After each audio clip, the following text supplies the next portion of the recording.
Hi, my name is Marissa Bozarth, Museum Curator of History for Burlington County. We're going to be doing a series that takes you inside the Lyceum's collection to show you some of the artifacts that we have obtained over the years that maybe have never been on display and you don't get the chance to see all of the time.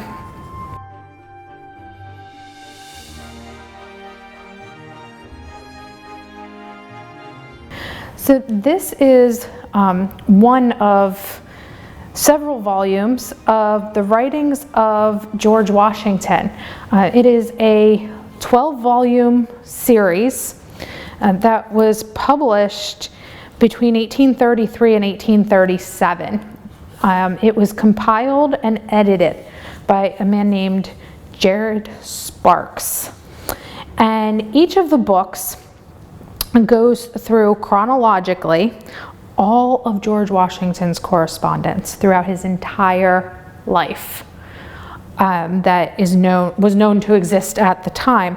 And Jared Sparks, when he compiled all of this, he went through, and some of it's not exactly how Washington wrote it.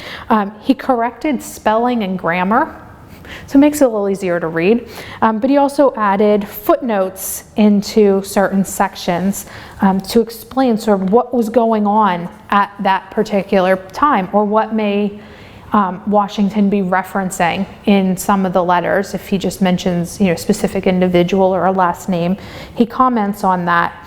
So you can really get a feel for Washington. This particular one is from the Revolution.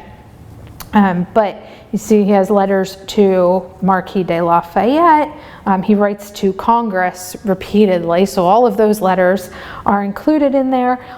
Details events throughout the war, everything from receiving material to we need soldiers, to people dying, prisoners of war stories. Pretty much anything that went on in the war is chronicled in these letters. They're very, very fascinating, and we were very excited to find that we have all 12 volumes. Most places that have them in any antique bookstores or trying to sell them don't have all 12 volumes. They're separated. And we're lucky enough to have the entire collection. And it, at the time, was considered the foremost book on George Washington. It was the most personal, having everything that he ever wrote in there. The other thing that's kind of interesting about ours is that some of our volumes were never read. And the way you can tell that is if you look at the top of some of the pages, they're connected to each other. When these books were being published in the 1830s, it was one giant sheet with several pages laid out, and they'd fold them up and put them in a book. When they sold them, all the top pages were usually connected still. And as you were reading it, you would go through and cut the pages, like with a letter opener type thing, and you would slice the pages open. So if you have a book that the pages are connected, it means nobody read them, because it's very, very difficult to sit there and read a page trying to look up into where it's connected.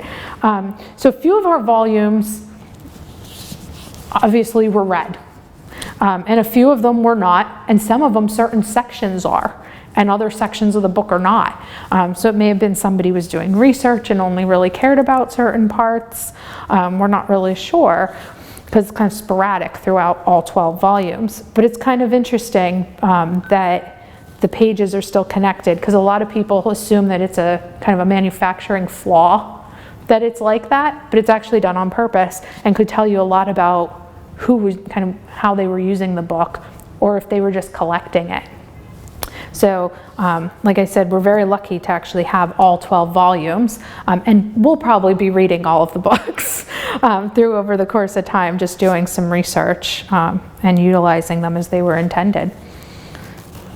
So thank you for watching this video today. Again, I'm Marissa Bozarth, Museum Curator of History for Burlington County. And I hope you enjoyed learning about some of our artifacts. And I hope you'll join us again next month when we feature another artifact. And you can come visit us at the Lyceum in Mount Holly to learn even more.